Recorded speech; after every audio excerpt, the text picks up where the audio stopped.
उसका नाम है दिनचर्या। दूसरा एक अध्याय लिखा, उसका नाम है ऋतुचर्या।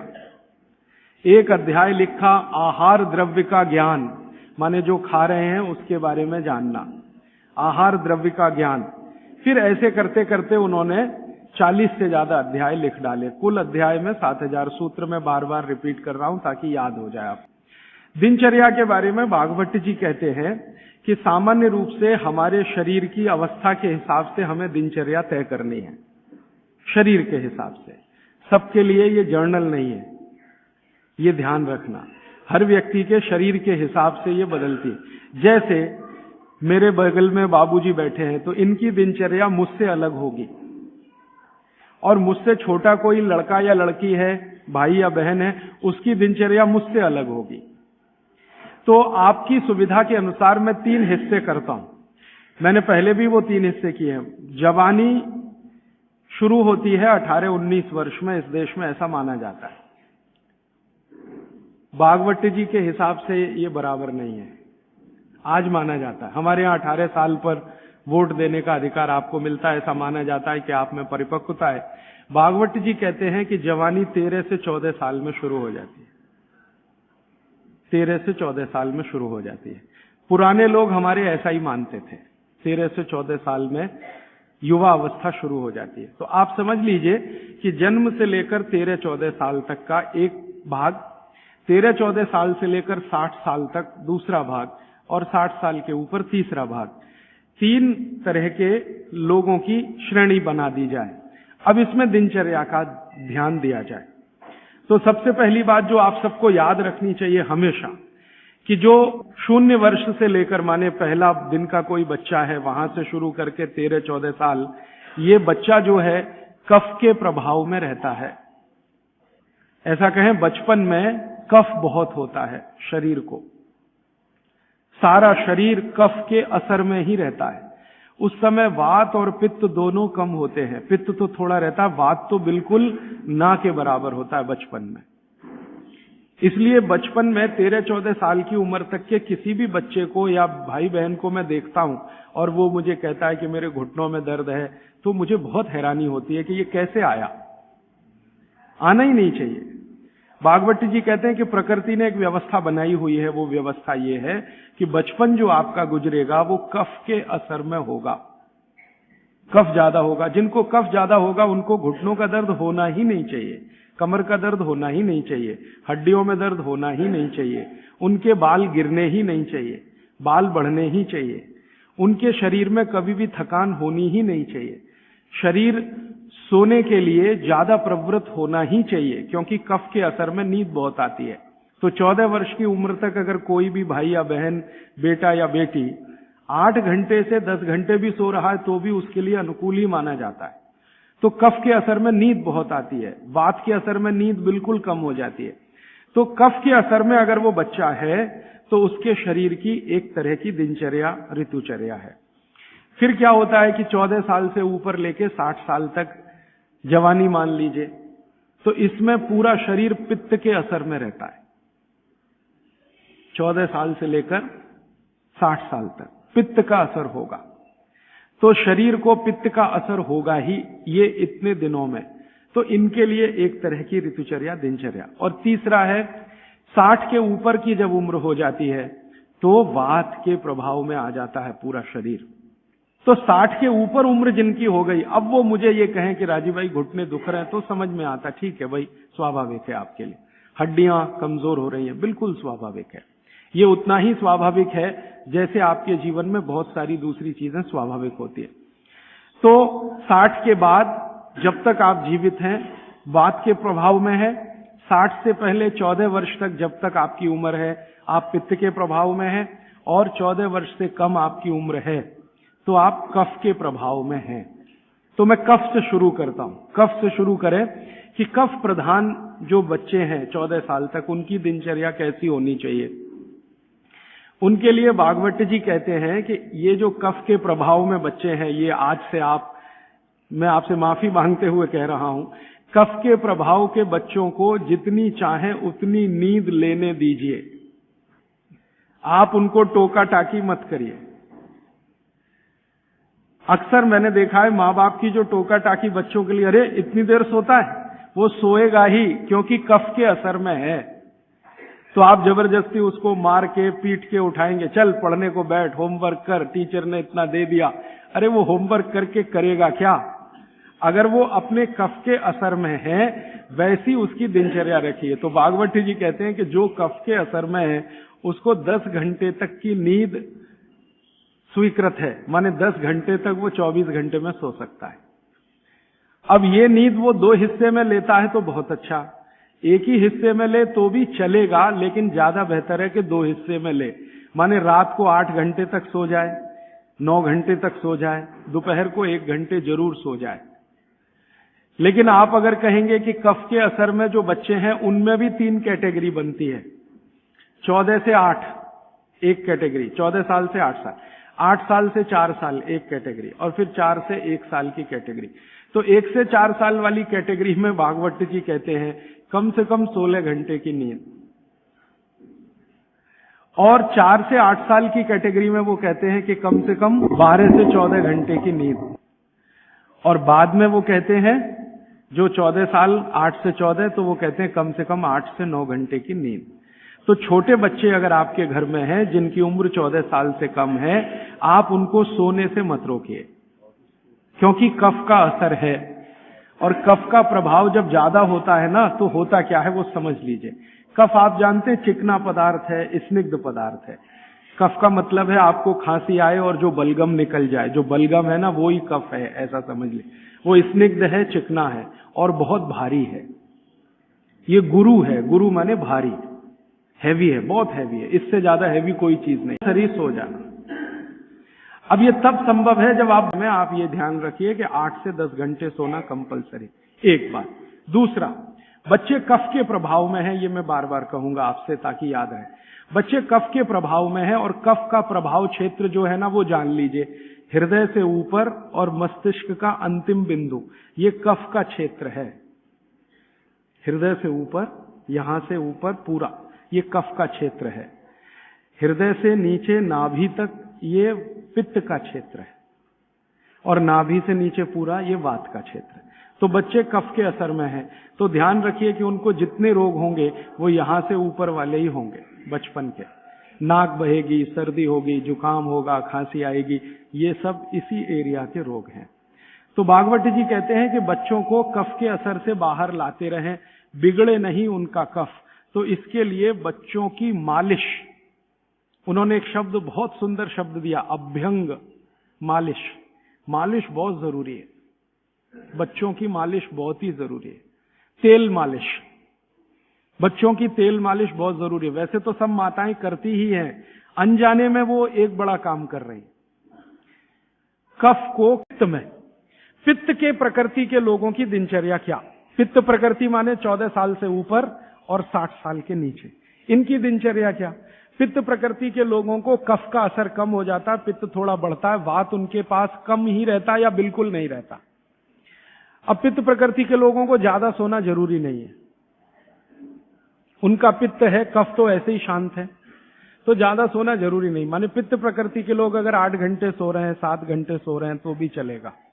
न्यूनतम नींद कितनी होनी चाहिए? आप कहें पित्त प्रकृति के सब लोगों को जिनकी उम्र 14-15 साल से लेकर 60 साल है, इनकी कम से कम नींद 8 घंटे की रहे तो अच्छा है। लेकिन इससे भी कम रह सकती है क्या? 7 घंटे हो सकती है, लेकिन उसके लिए थोड़ा प्रयास करना पड़ेगा। 6 घंटे भी हो सकती है, 6 से कम नहीं और 8 से ज्यादा नहीं, ऐसे मान लीजिए। तो पित्त प्रकृति के लोगों को 6 घंटे से कम नहीं सोना, 8 घंटे से ज्यादा नहीं सोना। अब उसके हिसाब से दिनचर्या तय करिए। तो 8 बजे सो जाएं, मान लो आप भी ऐसे ही माने। भागवत जी कहते हैं सूर्यास्त के 2 घंटे बाद सो जाएं, बच्चे भी बड़े भी। तो 8 बजे आप सो जाएं, तो 8 से 8 4 बज गए ना, 4 बजे उठें।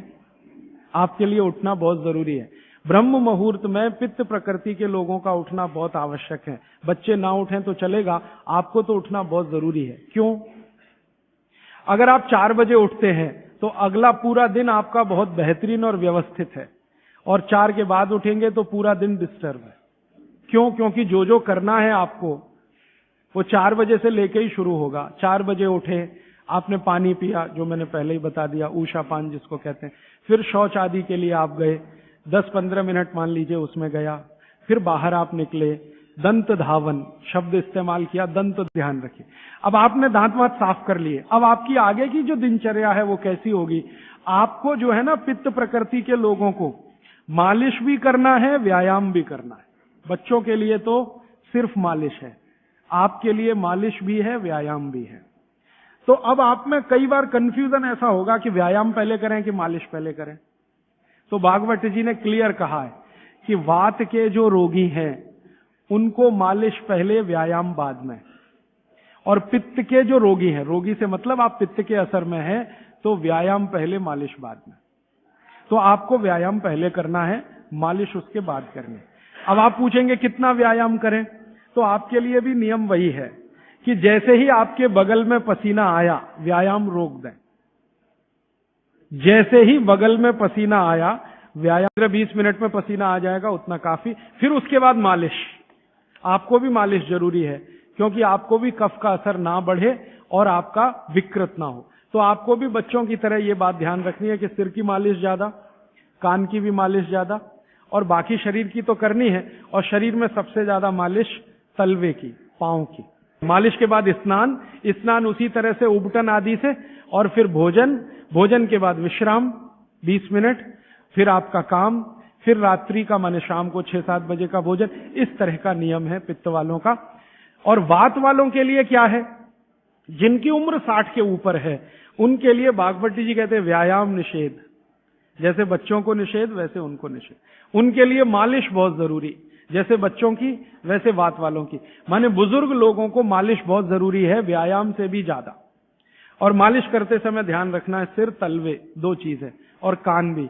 तो मालिश आप करें, व्यायाम करें तो बहुत ही हल्का फुल्का करें। लेकिन ये नियम भागवत जी ने नहीं बताया कि आप व्यायाम तब तक करें जब तक बगल में पसीना ना आए, क्योंकि एक उम्र के बाद पसीना बहुत कम हो जाता है। तो हो सकता है 1 घंटे तक भी ना आए और आप करते रहे। ये पित्त और कफ वालों के लिए है, सिर्फ वात वालों के लिए। तो वात वाले तो जीवन में जितने आराम से रह सकें। वैसे तो वात वालों के लिए भागवत जी कहते हैं कि उनको तो एक ही काम है, वो है दिशा निर्देश। बुजुर्गों का एक ही काम है कि घर में बैठे हैं और दिशा निर्देश दे रहे हैं, ऐसा मत करो, ऐसा करो, ऐसा मत करो। क्योंकि उन्होंने जीवन का सारा अनुभव ले लिया और वो अनुभव को मिलाकर आपको दिशा। माने सुबह की शुरुआत पानी से करें, और उसमें मैंने बताया था कि मुंह का कुल्ला किए बिना वो उठते ही पानी आपको पीना है। क्योंकि रात को जब आप सोते हैं तो जो कुछ भी लार मुंह में बनी है ये बहुत ही कीमती है, इसका औषधीय गुण बहुत है।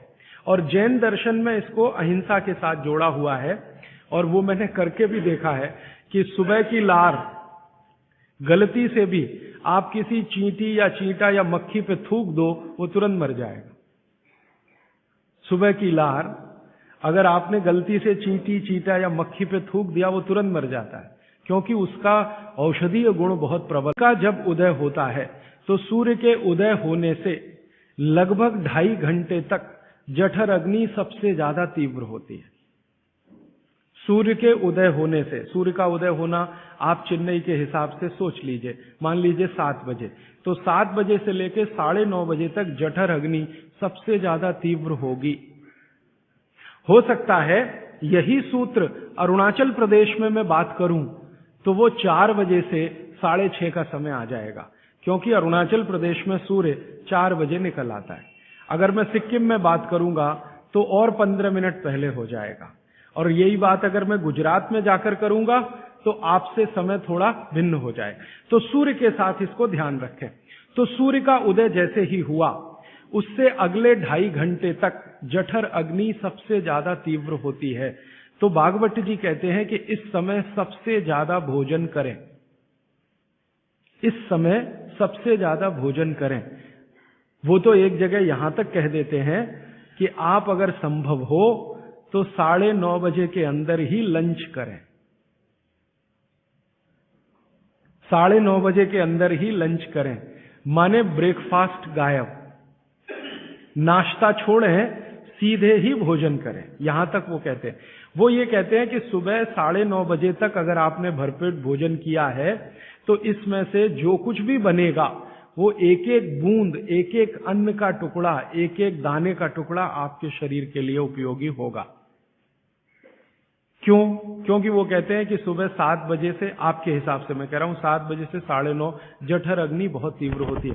भागवत जी ने एक और रिसर्च किया था कि शरीर के जो अलग अलग अंग हैं, जैसे हृदय है, हृदय, और जैसे जठर है, जठर, जैसे किडनी है, जैसे लीवर है, इनके काम करने का अलग अलग समय है।